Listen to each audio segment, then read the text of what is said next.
So this week I had an issue with a couple of electricians that I hired to run electricity from my home to my shed out back. And they came twice. And they left early, both times they left early.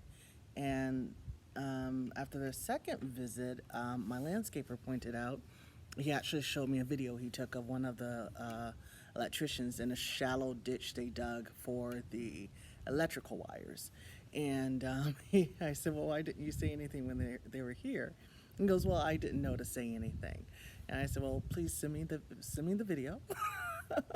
And he also dug up the ditch, which was about 6 inches or less. I think it was less than 6 inches, about six inches underground. And code and my permit states clearly that the ditch for the electrical wires need to be 18 inches, and it needs to basically be out of the way of any future digging for plantings. And it's clear that I still need to plant. So there would be unknown folks digging in my backyard to plant trees and flower beds and vegetables and all this other stuff. And the electricians basically didn't care about that. They knew what code was, because their first day all they talked about was working to code. So to me it was a very blatant attempt to just short their work. So I called around because again they had left early, and I was expecting a guest in the space that had no electricity, and they didn't care about that either. They're just like, oh, we gotta go.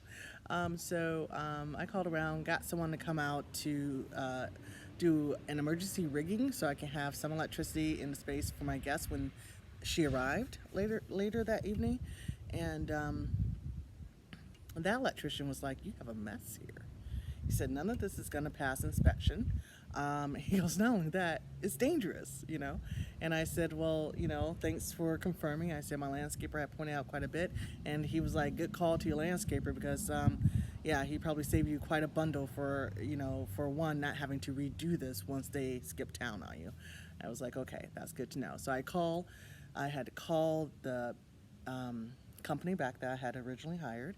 And I said, okay, I'm going to need you guys out here again to correct their work. And I sent him the video, I sent him a photo of their work. And I also explained that I had another electrician who had looked at their work and told me what a mess it was. So the two young boys who returned to correct their work, they did a much better job this third day. And at the end of the day, one of the young men said, he goes, are you happy? Because I put all my effort into this. I said, I'm happy I have lights. Yeah, I'm happy I have lights. And thank you for putting all your effort into it. But sometimes you just need to do better. Like, I'm glad you need a pat on the head, but when all your effort is not good enough, just do better. And that's all I have to say.